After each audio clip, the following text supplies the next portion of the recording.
Wajah yang waktu itu dalam keadaan tertunduk, beramal dan berletih. Amilatun nasibah. Dia beramal. Bagaimana dia tidak beramal? Hari-harinya dia beribadah kepada Allah. Nasibah. Bagaimana ia tidak berpeluh? Hari ini dia harus memaksa dirinya untuk duduk. Akan tetapi apa gunanya duduk? Apa gunanya ibadah? Jika seandainya tidak sesuai dengan sunnah Rasulullah SAW, Allah katakan, tasla naran hamiyah. Kami bakar ia dengan api yang panas. Itulah orang yang merugi. Pelaku-pelaku maksiat, preman-preman di pasar, jika seandainya mereka rugi di akhirat, mungkin mereka mendapat keuntungan sebagian di dunia. Orang pezina, ketika ia berzina, dia menikmati, sekalipun dia diazab di akhirat. Akan tetapi orang yang berbuat ibadah tidak sesuai dengan sunnah Rasulullah, rugi dunia dan rugi akhirat.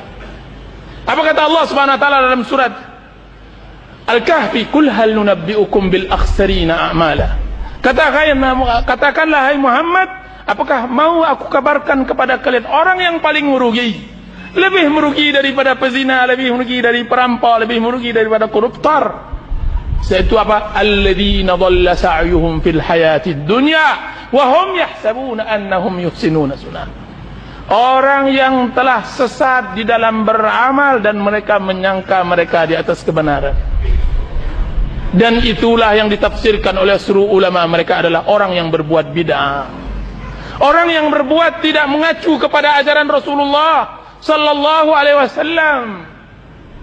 Tidak mengacu tentang waktunya, tidak mengacu tentang tempatnya, tidak mengacu tentang jumlahnya, tidak mengacu tentang caranya dan semacamnya. Itu adalah perbuatan bid'ah.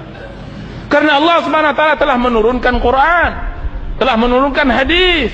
Kemudian Allah Subhanahu wa taala tutup wahyu, kedua-dua wahyu tersebut dengan ucapan al-yauma akmaltu lakum dinakum. Aku sempurnakan. Kemudian ia tambah, ia kurangi, ia robah.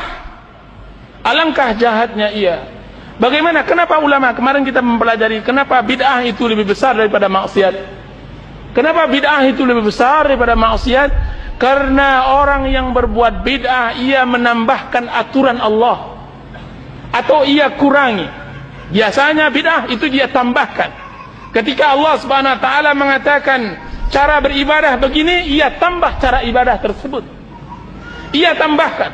Berarti secara tidak langsung ia sejajarkan dirinya dengan Allah di dalam hukum. Karena Allah memberi hukum, ia tambahkan hukum tersebut. Sedangkan pelaku maksiat, kenapa ia di bawah dosa bid'ah? Karena pelaku maksiat itu adalah orang yang jatuh terhadap perintah dan larangan tersebut.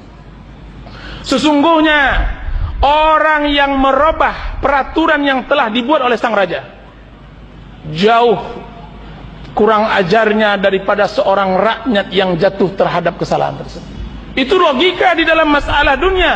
Bayangkan jika seandainya itu hubungannya dengan Allah Azza wa Jalla yang jauh lebih mulia. Orang-orang yang merubah peraturan raja, dia begitu zalim, sangat tidak bisa diterima dan tidak dimaafkan. Berbeda dengan rakyat yang telah berusaha melakukan peraturan tersebut, akhirnya dia tergelincir. Itu mudah dimaafkan. Makanya bid'ah tidak dimaafkan sebagaimana dimaafkannya maksiat. Dan itu semua perbedaannya adalah dengan ilmu. Anda tidak jatuh kepada bid'ah ketika Anda berilmu.